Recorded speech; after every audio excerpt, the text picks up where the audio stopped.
অনেক দিন ধরে আমি একটু মার সাথে যোগাযোগই বন্ধ করে রাখছিলাম, কারণ আমি ভাবছিলাম যে মা আমাকে কতটা ভালোবাসে সেটাই আমার দেখার ব্যাপার আছে। তো চলো বন্ধুরা, আজকে তোমাদের মা ও ছেলের খুনসুটি গল্প শোনাবো, যেই গল্পে তোমরা অনেক মজা পাবে, অনেক বিনোদন পাবে। কি বলো তো, আজকে গল্পটা একটু অন্যরকম, মানে তোমরা আর কি ভাবতেই পারবে না যে আজকে গল্পটা কত মজা পাবে। তো অবশ্যই কানে একটা হেডফোন দিয়ে নিবে, তাহলে শুনতে তোমাদের খুব ভালো লাগবে। প্রায় 1 মাস পর আমার মার সাথে কথা হচ্ছে, মানে মাঝে আমার নিককে নিয়ে এতটা ভাববে আমি সেটা কল্পনাও করতে পারিনি। হঠাৎ করে মা আমার কাছে আর কি এইভাবে ছুটে আসবে আমি স্বপ্নেও ভাবতে পারিনি। কথা হচ্ছিল ফোনে, হতে হতে পট করে দেখি মা আমার সামনে দাঁড়িয়ে আছে।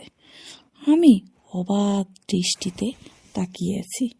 আমি ভাবলাম মা আমাকে এতটা ভালোবাসবে আমি কল্পনাও করতে পারিনি। আমি জাস্ট একটা পরীক্ষা করতে চেয়েছিলাম। আজকে সেই পরীক্ষায় আমি এতটা নাম্বার পেয়ে যাব আমি ভাবতেও পারিনি। সত্যি, মানে কি বলবো, মা যে আমাকে এতটা ভালোবাসে সেটা আমার জানা ছিল না। যাক, মনে মনে আমি এই আর কি গল্পটা তৈরি করেছিলাম, সেই গল্পটায় আমার এতটা উপকার করবে আমি সেটা বুঝতে পারিনি। আজকে যদি আমি মার থেকে 1 মাস দূরে না থাকতাম তাহলে আমি বুঝতেই পারতাম না মা আমাকে এতটা ভালোবাসে। ছোটবেলা থেকে বরাবরই আমরা একটু আর কি মানে ঘরোয়া, সেরকমভাবে আমরা বাইরে লোকের সাথে মেলামেশা করতে অভ্যস্ত না। আমরা 2 ভাই আর বাবা আর মা। বরাবরই মা কেমন যেন ছোট ভাইয়ের সাথে একটা ব্যবহার করত আর আমার সাথে একটা অন্যরকম ব্যবহার করত। যেহেতু আমি বড়, মা যেন আমাকে একটু অন্যরকম চোখেই দেখত।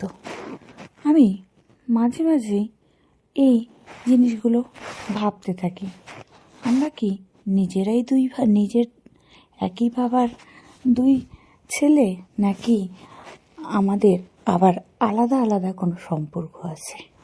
আমার এমন একটা সন্দেহ হয়, কারণ মার 2 জনকে 2 রকম 2 চোখে দেখা আমার বিশেষ ভালো লাগতো না। মা যেন আমাকে অনেক কিছু বলতে চায়, মার চোখ মুখে অনেক অজানা কথা আমারকে আর কি মা মন খুলে বলতে চায়, যেগুলো আর কাউকে বলতে পারে না।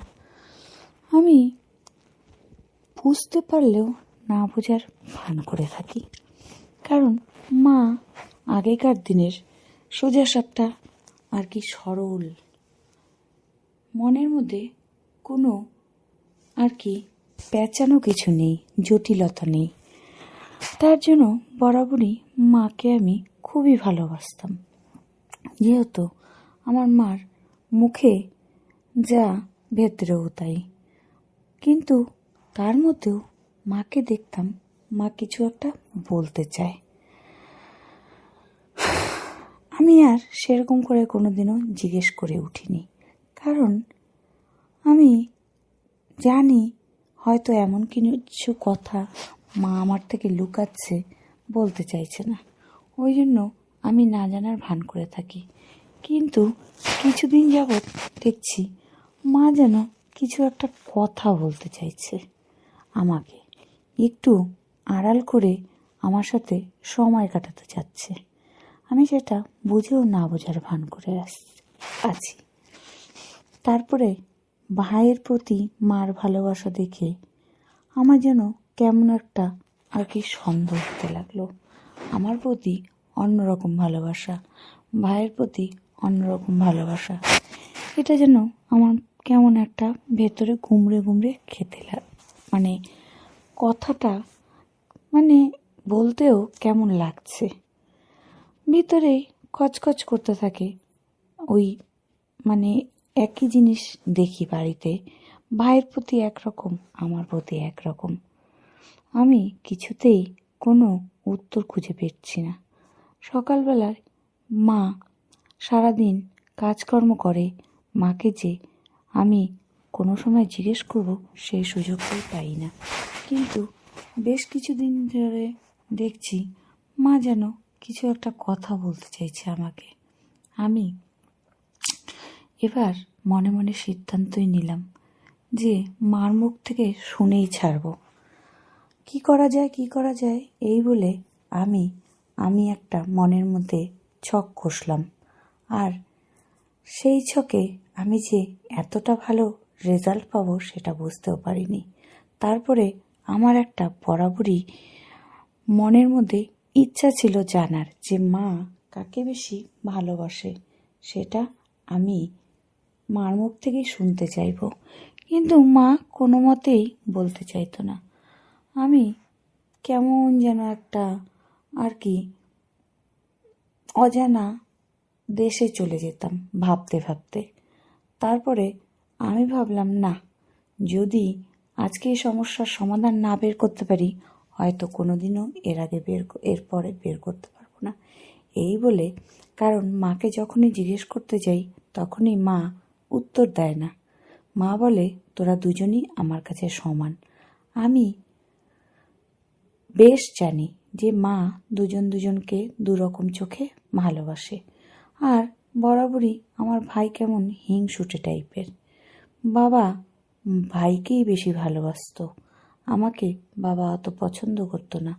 আমি এটা বুঝতে পারতাম, কিন্তু বোঝার পরেও কেমন যেন আমার একটা আর কি মনে কেমন একটা আর কি আসতো, কিন্তু বুঝেও কিছু করতে পারতাম না।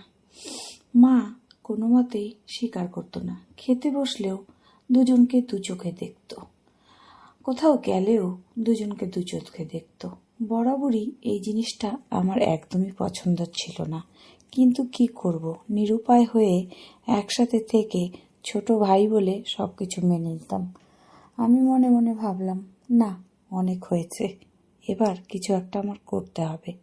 এই বলে আমি ডিসিশন নিলাম যে মাসখানেকের জন্য আমি বাইরে চলে যাব, কাউকে কোনো কিছু জানাবো না, দেখি মা আমাকে কতটা ভালোবাসে আর পাগলের মতন আমাকে খোঁজে কিনা।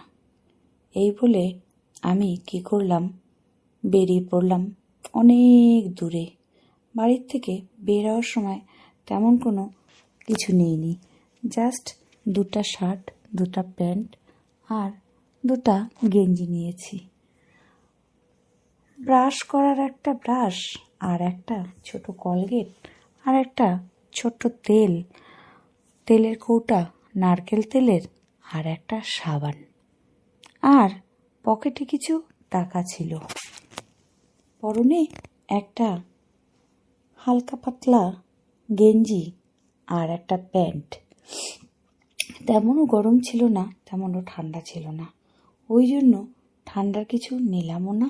আর একটা চাদর নিলাম, মাকে না জানিয়ে সেই চাদরটা মার ঘরের থেকেই নিলাম। মাকে যদি বলি তাহলে মা হয়তো আমাকে যেতে দেবে না। আমি চিন্তা করলাম, আমি কতদিনের জন্য যাচ্ছি, কোথায় যাচ্ছি কিছুই জানি না, তবে এটা আমার প্রমাণ করতেই হবে। এই বলে মা যখন ঘুমিয়ে পড়ল, তখন আমি নিজের জামাকাপড় গুছিয়ে যতটুকু নিতে লাগে ততটুকু নিয়ে, পকেটে মাত্র 500 টাকা ছিল। এটা নিয়ে আমি চুপি চুপি মার ঘরে গিয়ে মাকে দেখে আর দরজাটা আস্তে করে বন্ধ করে আমি বেরিয়ে পড়লাম। তখন বাজে রাত 2টো। মা বিভোরে ঘুমাচ্ছিল। সারাদিন কাটাকাটির পর মার চোখে অক্লান্ত ঘুম। আমি আর কিছু বললাম না, আমি নিজের মতন পা টিপে টিপে বেরিয়ে পড়লাম। এই করতে করতে রাস্তায় একটা দেখলাম গাড়ি যাচ্ছে। বেরিয়ে ওই গাড়িটাকে দাঁড়া করালাম, করে আমি উঠে পড়লাম। বাসওয়ালা দাদাকে বললাম, যেখানে বাসটা দাঁড়াবে আমাকে সেখানেই নিয়ে যাবে, সেখানেই দাঁড় করাবে। বাসওয়ালা দাদা বলল, তুমি কোথায় যাবে? আমি বললাম, আমার কোনো ঠিকানা নেই। এই বলে আমি বাসেই বসে আছি। সব লোক নেমে পড়ল, কিন্তু আমি আর নামছি না। বাসটাও একটা জায়গায় গিয়ে থেমে পড়ল। তারপরে বাসওয়ালা দাদা আমাকে বলল, তুমি কোথায় যাবে? তোমার কি হয়েছে? আমি আর কিছু বললাম না। এই বলে বাসওয়ালা দাদা বাসে নামিয়ে উনি একটু রেস্ট করছিল। আমি আর বাস থেকে নামলাম না, আমি বাসেই ঘুমিয়ে পড়লাম। হঠাৎ করে দেখি ফোন আমার ব্যাগের থেকে ফোন বাজতে লাগলো। আমি হ্যালো বলা মাত্রই শুনি মা শুনেই আমার গলাটা কেমন কেঁপে উঠল। আমি বললাম, কি ব্যাপার মা, তুমি এত সকাল সকাল ফোন করলে? মা বলল, তুই কোথায় আছিস রে? আমি বললাম, কেন? মা বলল, অত কথা না বলে তুই আমাকে বল, তুই কোথায় আছিস? আমি একটু ভয় পেয়ে গেলাম। আমি ভাবলাম মা কি না কি হয়েছে। আমি বললাম, বাসে। মা আমাকে জোরে আর কি চিৎকার করে বলল, তুই আমাকে না বলে কেন বেরিয়েছিস? বল, তোর এত বড় সাহস? এই বলে আমি মার কথা শুনে ফোনটা কেটে দিলাম। মা দ্বিতীয়বার ফোন করলো। ফোন করে আমাকে বলছে, তোর পাশে কে আছে, দে, একটু কথা বলবো তোর সাথে। আমি বললাম, তোমার কথা বলে কাজ নেই, তুমি ফোনটা রাখো। অমনি সময় ড্রাইভার দাদা বাসে বসে বসে তার বলতে লাগলো। বাসটা যেখানে দাঁড়িয়েছে সেই জায়গাটার নামটা ড্রাইভার দাদা তার প্যাসেঞ্জারদেরকে বলতে লাগলো। অমনি মা ফোনে শুনে নিল। তারপরে হঠাৎ করে দেখি মার ফোনটা কেটে গেল। আমি ভাবলাম, যাক, মা ফোনটা কেটে দিল, তাহলে জানতে পারবে না। আমি আবার ওখানে নেমে পড়লাম। নেমে পড়ার কিছুক্ষণ পর আমি পেছন দিকে তাকিয়ে দেখি মা দাঁড়িয়ে আছে আমার সামনে। আমি তো অবাক হয়ে গেলাম। আমি ভাবলাম, আমি কি স্বপ্ন দেখছি না সত্যি? এই বলে আমি চোখ মুখ ঝাড়া দিলাম। অমনি মা ডাকছে, কি রে, আমাকে চিনতে পারছিস না? আমি চমকে গেলাম। আমি বললাম, তুমি এখানে? মা বলল, হতচ্ছাড়া ছেলে, তুই আমাকে না বলে চলে আসছিস কেন? তুই জানিস না তোকে ছাড়া আমি এক মিনিটও থাকতে পারি না? এই শুনে আমার চোখ দিয়ে জল পড়ে এল। মাও চিৎকার করে কাঁদতে লাগলো, আমাকে জড়িয়ে ধরে বলল, তুই আমাকে না বলে কেন বাড়ির থেকে বেরিয়েছিস? আমি বললাম, তুমি কি করে জানতে পারলে?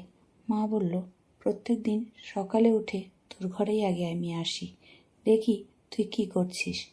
তুই জানিস না তোকে আমি কত ভালোবাসি, তুই বুঝিস না আমাকে, আর এটাই আমার খারাপ লাগে।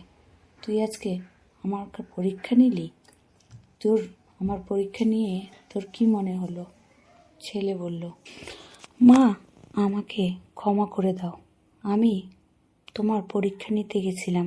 আমি ভাবছি তুমি আমাকে কতটা ভালোবাসো আমি দেখতে চাই, তার জন্য আমি তোমাকে না বলে বাড়ির থেকে বেরিয়ে আসছি। আমার ভুল হয়ে গেছে, কিন্তু এই পরীক্ষাটা নেওয়াতেই আমি বুঝলাম যে তুমি আমাকে কতটা ভালোবাসো। পাগলের মতন তুমি আমার জন্য ছুটে আসলে। আমি অবাক হয়ে গেলাম। আমি ভুল করেছি, আমাকে ক্ষমা করে দাও মা, আমি আর কোনোদিনও করব না। এই বলে ছেলে কাঁদতে লাগলো। মাকে জড়িয়ে ধরে মা বলল, ঠিক আছে, অনেক হয়েছে, তবে পরীক্ষা নিলি, এই পরীক্ষায় কি আমি পাশ করেছি? ছেলে বলল, মা তোমাকে আমি ডবল নম্বর দিয়ে দিলাম, তুমি এত ভালো পরীক্ষা দিয়েছ কি বলবো, আমি ভাবতেও পারছি না।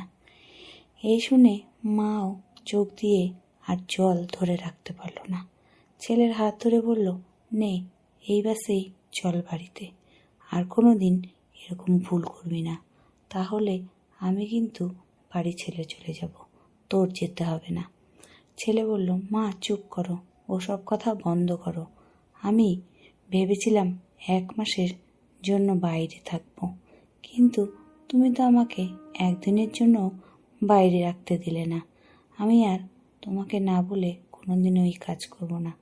আমার ভুল হয়ে গেছে, আমাকে ক্ষমা করে দাও। এই বলে মা ও ছেলের ওই বাসে উঠে চেপে বসলো, কারণ বাসটা আবার রিটার্ন যাবে তাদের বাড়ির সামনে। তারপরে মা ছেলে দিব্যি অনেক গল্পগুজব, যেগুলো না বলা কথা ছিল সেগুলো কথা দুজোড়া বলল। দুজনে বললে বেশ আনন্দ ফুর্তি করে বাড়িতে ঢুকলো।